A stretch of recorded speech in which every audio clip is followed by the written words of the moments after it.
Welcome back to round 5 of the Arcane Series cEDH tournament. This is the final round before we go to the top 4 players in the tournament here. We are looking at a Rograkh and Thrasios, a Korvold, a Kinnan, and a Tymna Kraum. This is going to be a spicy pod for sure. It is certainly anybody's game. We still have several people who could make it into the top 4, depending on what happens in this round. Our 4th seat is still very close and very open to someone being bumped out of it. Our 4th and our 3rd seat actually are very close. So this is still anybody's top 4 to be had here. All the players are playing to their outs.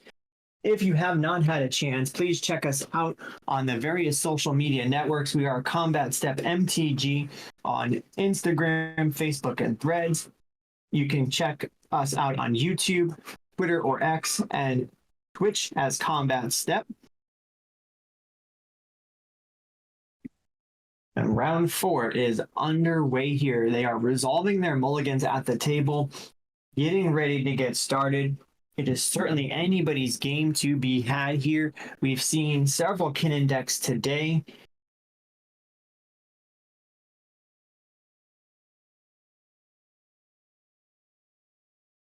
If you enjoy playing cEDH, I encourage you to check out all of our monthly events. We do run this tournament monthly, and it is something that we are going to continue to do. We appreciate all of the support that we've had during these events.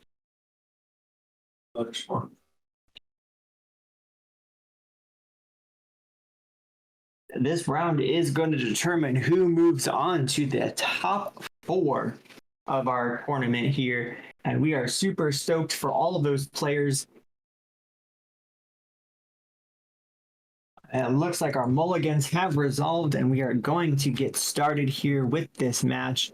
This is our top 4, our finals, before we move into the top 4 players of this round. Leading us off is seat number 1, Jamaican Dude. They're getting started with a Breeding Pool, a Lotus Petal, and a Mystic Remora. A pretty strong start from our seat 1 player here. That's just what you want to see. You either want people to feed that fish, or you're going to want them to hold back their resources so they don't feed your fish.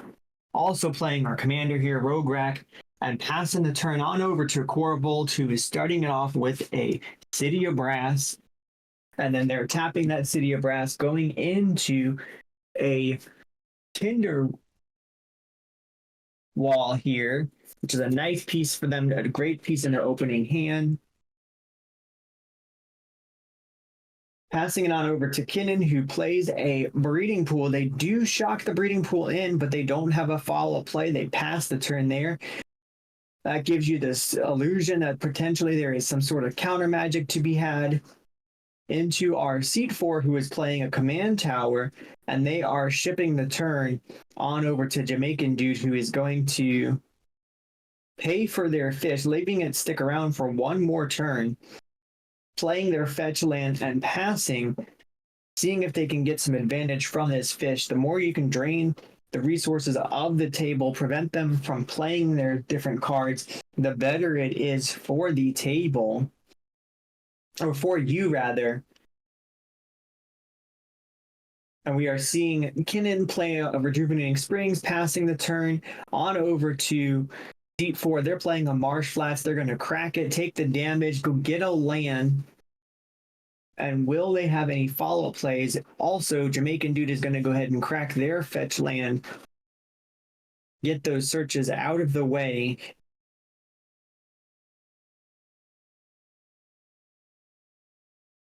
We are seeing some of our players, after they do their Brazilian cut, they are presenting their deck afterwards to the players, and they have to choose a number between 9 and 21, and then that many cards go to the bottom. This is a way of preventing people from stacking their deck, or if they're doing some shady shuffling. This is a measure that we have in place that hopefully counteracts some of those things and still makes it so that even if people are trying to cheat, it makes it even more difficult for them. We are seeing Jamaican Dude here play their Mana Crypt out, They did keep the fish around.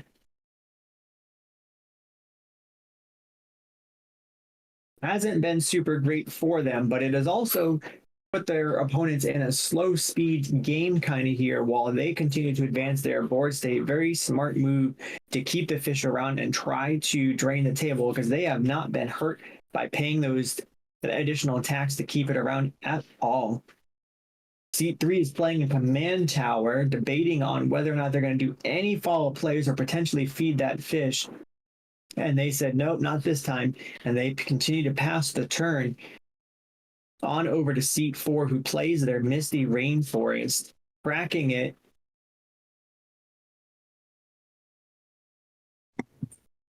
We are seeing seat number 4 here. They go ahead and deploy their commander Tymna.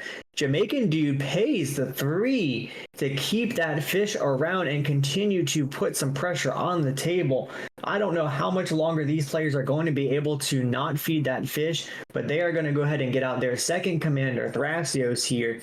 Again, they have not really been hurt by paying the taxes of the fish, and the other players arguably probably have held back and shown some resistance to playing out their hand.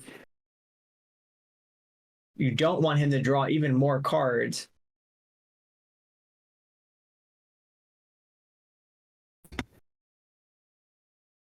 We got Jamaican Dude here who is paying for that fish again, keeping that fish around. That is taxing the table.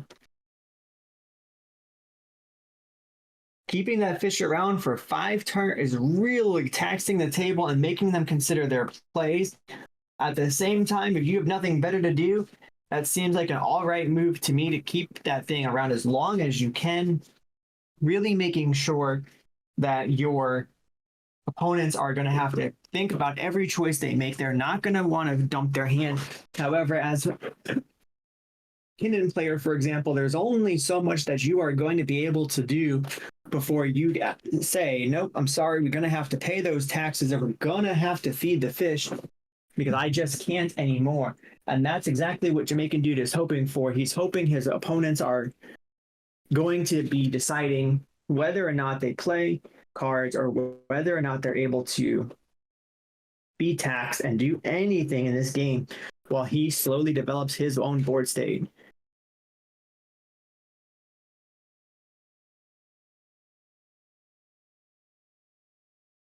We did play a Soul Ring here and had to feed the fish once at least. There's only so much holding back that you can do.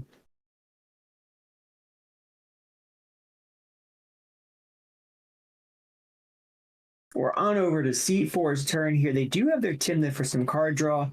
Not a ton of options to swing into. There is the Tinder Wall there. We are back up here to, it looks like seat 1's turn, getting ready to start. They've got a full grip of cards. This is going to be a very impactful turn from them. Either they're going to have a full grip of cards and able to do a lot of different things here. We got some thinking going on here from seat number 4. They are playing a Jewel Lotus. We're asking if we're going to draw from the fish, and it is going to be a draw.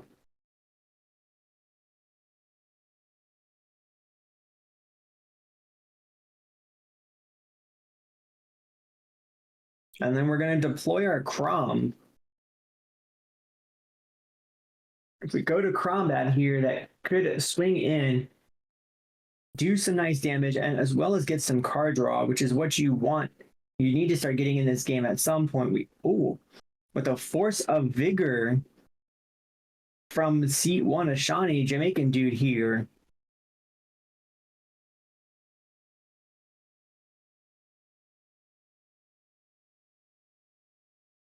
We've got some card draw that's taking place from the Mystic Remora.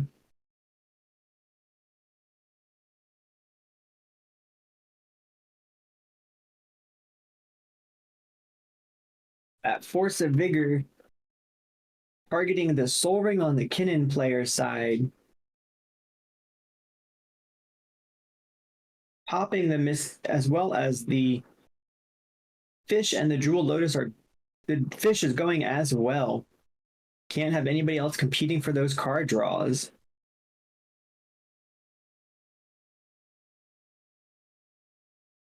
Does that Mystic Remora stay around for another turn?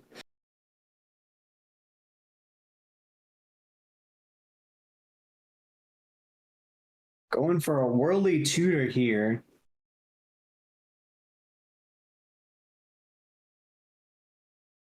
Getting their own Kinnan. That is going to be very powerful to have that Kinnan on the field. Notably, they don't have a ton of mana just yet, but that Kinnan is always a force to be reckoned with. It is not something you want to sleep on at all. Maybe not Kinnan. Looks like we're taking that back and we're grabbing something else here.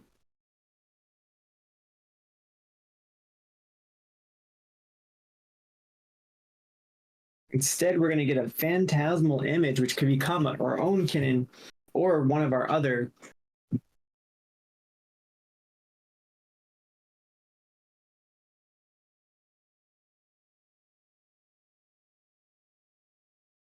That Mystic Remora is finally dying here. After 5 turns of having that fish around, the table is going to have a little bit of breathing room and be able to deploy some of their things if we don't see Jamaican dude here just pop right off. After all those cards that they have a full grip of cards in their hand.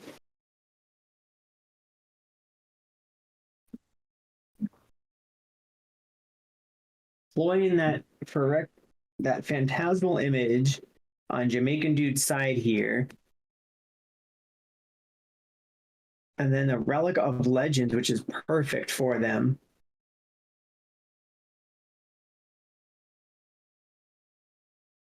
Moving on over to the Korvold player, it looks like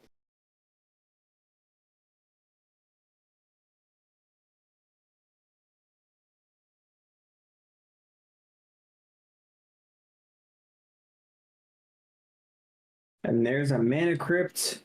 Definitely don't want to hold anything back now that fish is gone. The table waited it out very patiently. Into a Soul Ring, even better for them.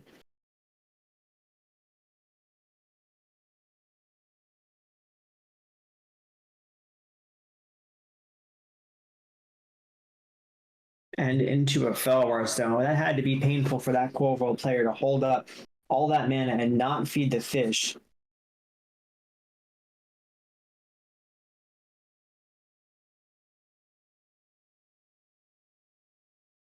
And there's a Lotus Petal and a Lion's Eye Diamond. Geesh, what a hand to have in their hand and not be able to play any of those things early game because you are afraid of feeding the fish that was on Jamaican dude's side. That shows you how good that fish really was.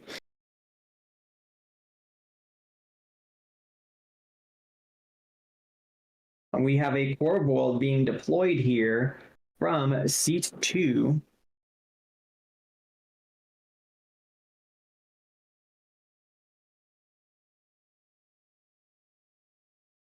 And then we got a Grim Monolith, lots of mana. What a hand that they had in it.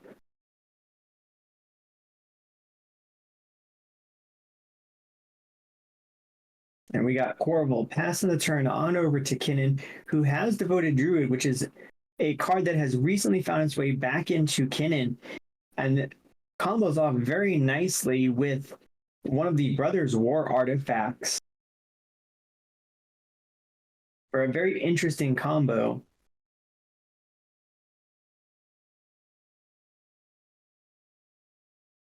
Some thinking going around the table. Having to play around a little bit with Jamaican dudes here who's got a full grip of cards still. Tapping our Devoted Druid, we're getting out of Phyrexian Metamorph.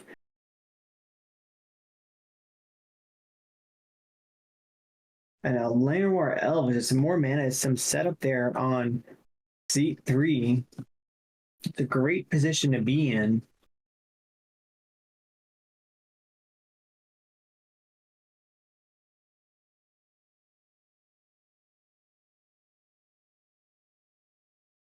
And the turn is being shipped on over to seat 4.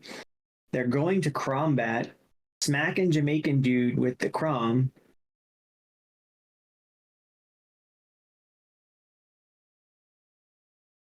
getting us some extra mana off that Dark Ritual there. And going for an ad nauseum. There's not a significant amount of mana, so this could be a value ad nauseum, or this could be a game-winning attempt here. We have what looks like a response from Jamaican dude who's going to attempt to dispel the ad nauseum. And we have that followed up by a pyroblast. Does Jamaican have more answers in their hand? And it looks like they are saying no, they do not.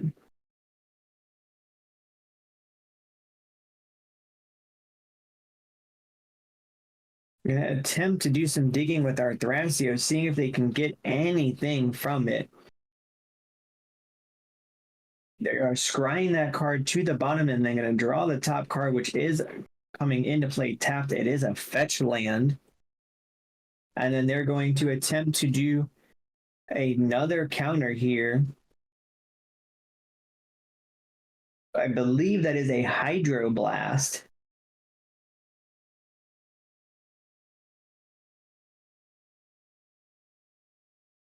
We have some card draws from the Kraum on the Hydroblast.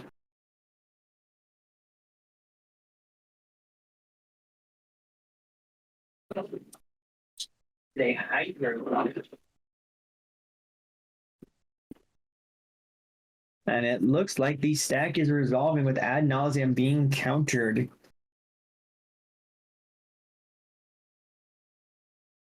That's a great move. Hydroblast is not a card I see very often. It is starting, Hydroblast is starting to make its way into, and Blue Elemental Blast too, is starting to make its way into decks as more and more decks have read that need answers like Najeela. It's a great answer for Najeela and many of the other commanders that have come out. We did move to discard and discarded a Mox Opal, which makes sense if you're not going to be able to use it. Going to Jamaican dude's turn here, they did lose their flip or their roll for their mana clip and took the 3 damage from the crypt.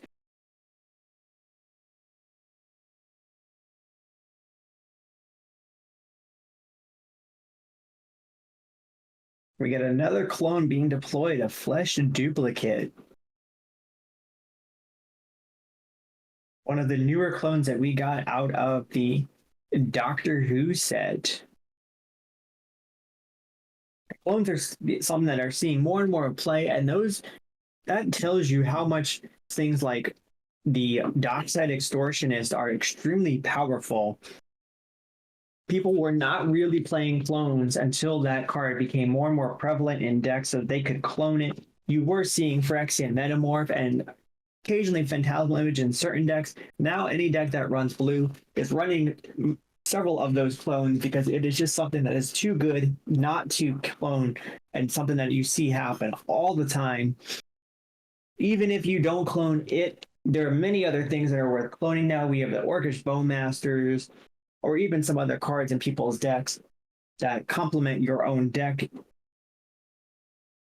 We are getting an Invasion of Ikoria, going and getting something out of our deck. We are doing some thinking here, it looks like, on whether or not that Invasion of Ikoria is going to resolve.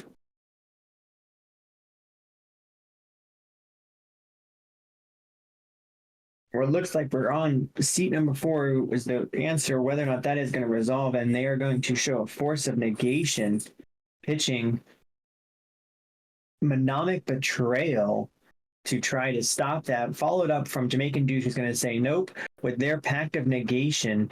They really want the Invasion of Ikoria, and we're going to fight hard, because here is Korvold with a deflecting swat. Looks like we're going to activate Thrasios to see if we can get a response. He gets a Beseiju, which is going onto the battlefield. That's a card that you're sometimes okay with seeing on the battlefield, but more often than not, you want that Beseiju in your hand or in your deck as a piece of removal, and he is not going to have that.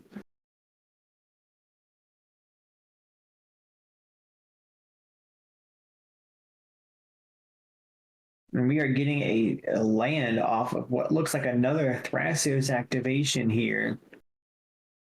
And then we're going to start to resolve the stack. It looks like there are no further answers to the stack, and the invasion of Ikoria is going to be countered. And we are back to seat number 2, who's got a food chain and an altar, and it looks like we're going to be fighting over that. We have a Mindbreak Trap on the stack, as well as a Pyroblast. Korvold is fighting hard to keep their stuff alive.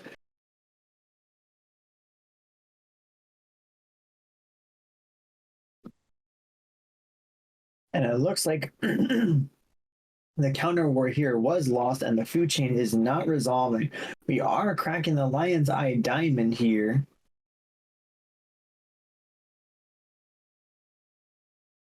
And we got a squee that we are sacking to the altar, which is going to give us some card draw from our Korvold. See if we can dig and get what we need. We are only one piece away with the Korvold from being able to close it out if we can get there.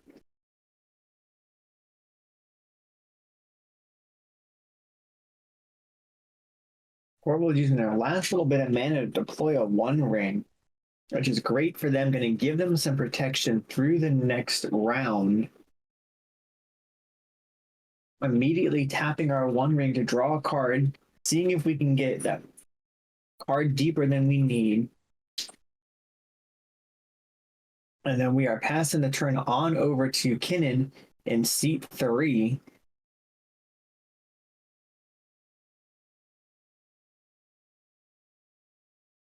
And then there's the Machine God's Effigy. Machine God's Effigy is that combo piece from Brothers War that turns itself into infinite mana with the Devoted Druid, and it will make Simic mana. If the table has no response to Machine God's Effigy and or can't take out that Devoted Druid, that is going to be game here, folks, for the Kinnan player. They will make infinite mana of their colors and be able to rip through their deck. We've got some thinking around the table, people looking at their hands, seeing if there's anything that they can do. It looks like priority is passing on over to Jamaican Dude, who's going to attempt a response here with a Chain of Vapor.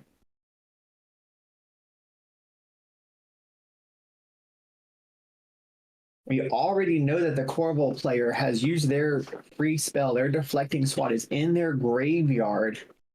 The Kinnan player just needs a way to stop the chain. They are, and hopefully they are in the clear from any other deflecting swats. We know that our seat 4 has used quite a bit of their own counter magic. They may have a deflecting swat in their hand, but really they do not have a ton that they have to worry about if they can protect themselves. And it looks like we are passing on the Chain of Vapor. It is going to resolve. Bouncing the Mana Crypt.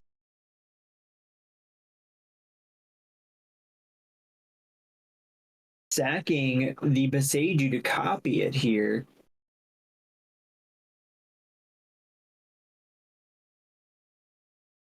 Returning our Relic of Legends. We're sacking things here.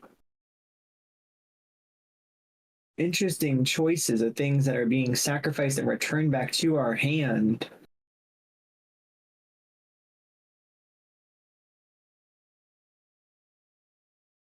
Looks like we're fanning out graveyards to see what is in them.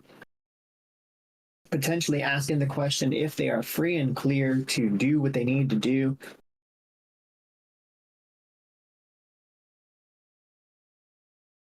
Still a lot of discussion happening over this. A lot of talk happening, but not a lot of action happening here. We know there's not a ton of interaction left from any of the players here. They have very few cards in their hands. We've seen a lot of the free interaction used already.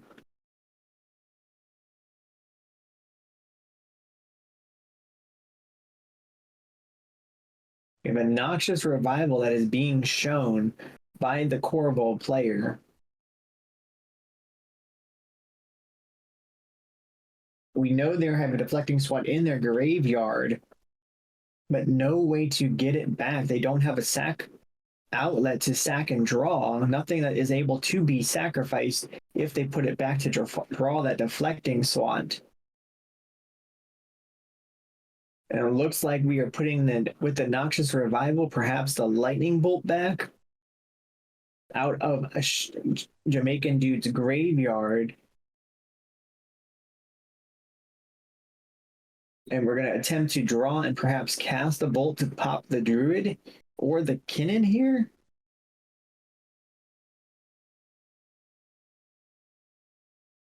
We are seeing the Devoted Druid that appears to be Chain of Vapored back to Kinnan's hand.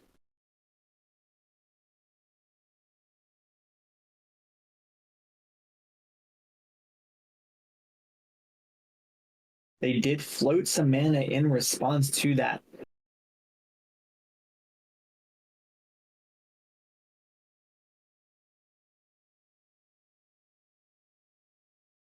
We are seeing a Cephalic Coliseum played over at the Kinnan player's side.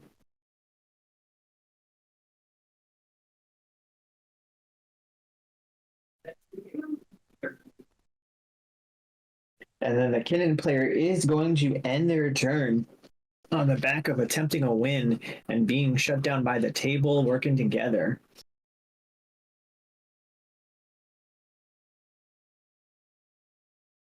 And we are moving on over to Tymna. They did it to attack, and we're also going to drop down a Smothering Tithe, which this late in the game might be decent for them to build up some extra mana sources here.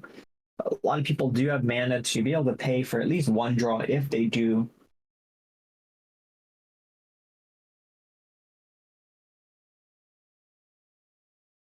And then we are back on over to Jamaican dude's turn here.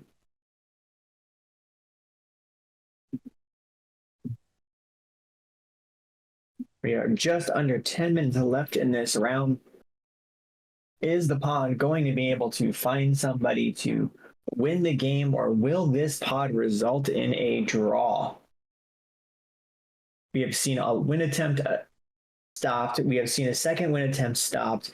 This pod is really working together to stop the wins, and they are fighting hard as it is still unsure who is going to be in the top 4 for our event. Seats number 3 and 4 are still up for grabs. Stopped. We have seen a second win attempt. If you have not checked out our social medias, please do so and give us a follow. We appreciate any of the follows on Instagram, Facebook, and Threads as Combat Step MTG, and on YouTube, Twitter, and Twitch, we are Combat Step. We do release weekly content on our YouTube channel, and we release weekly streams on Twitch. If you check us out on either of those places, we would love to have you checking out our content. If you love cEDH or love playing in events, we run monthly events, and we highly recommend you playing in them. You can join our Discord for some chats, and we can join our Discord where you can catch some games with some really cool people. It's a great way to network and help build a sense of community.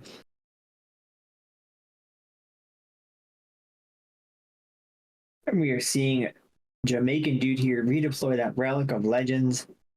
That was one of the cards that they bounced with their Chain of Vapor last turn while they were trying to make things happen and stop the Kinnan player from their win attempt.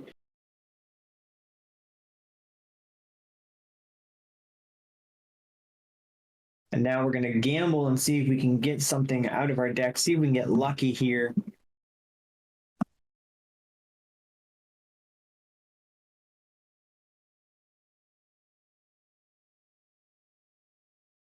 Jamaican dude losing the dock side on the gamble. That very well is likely what they did gamble for.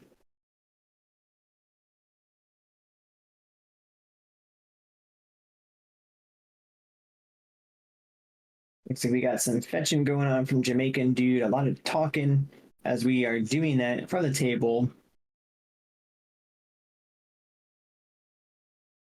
Attempting to play out our Arcane Signet.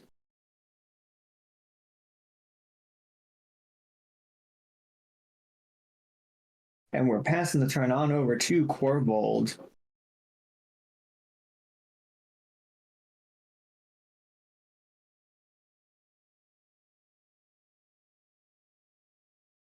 And they're going to take the damage with their Sylvan Library, going down to 8. That's very risky here. But if you've got nothing else, it's worth digging deeper.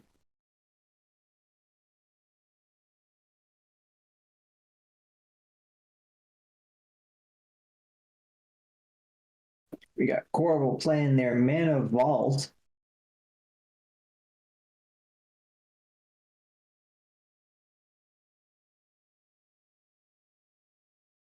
We have just over a minute left in the round. And there's still anybody's game here. Their potential for a win still could happen. If afterwards, after the timer is up, there will not be any additional turns, and this will result in a draw for the pod, which a draw does count for a win. There will be other factors that come into play for our players and whether or not any of these players move on, but we are coming down the home stretch here. When the timer ends, the active player must finish their turn, and if they do not finish with a win, the round is a loss.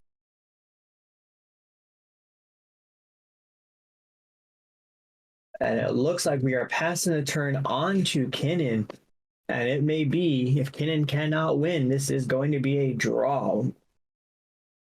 We know their win attempt has been stopped from Kinnan. They lost their commander. They don't have their druid anymore on the battlefield here.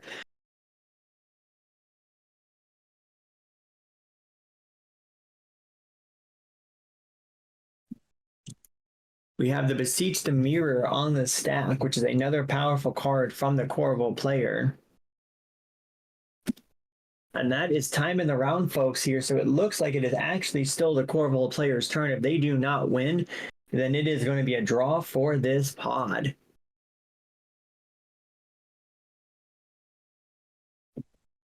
Kinnan is going to attempt to resculpt something here, removing it off of the field.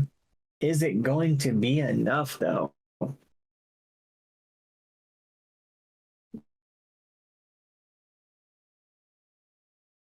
We are resculpting the, looks like the Korvold is resculpted here.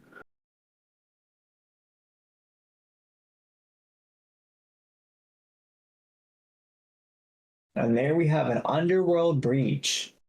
And we know that they have a Lion's Eye Diamond in their bin, so this may be it. Korvold may have squeaked out a win.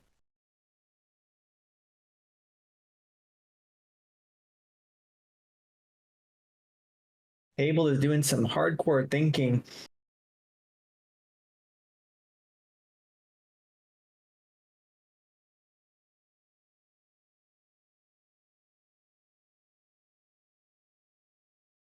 And we are going to Force of Will that Underworld Breach, attempting to stop. And then we are showing a Veil of Summer. We are going to fight for our wins here.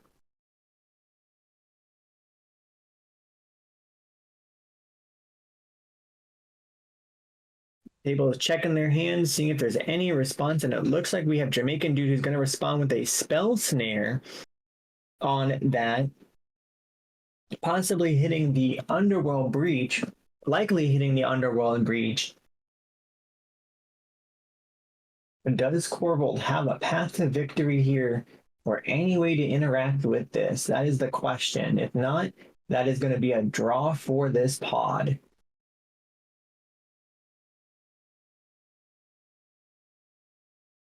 Got an Emergence Zone being played and an Arcane Signet. What other tricks do we have up our sleeve? Ooh, we're going to attempt to Praetor's Grasp something from somebody, see what we can steal. If somebody else's deck has a combo piece that we need, they are going to get there.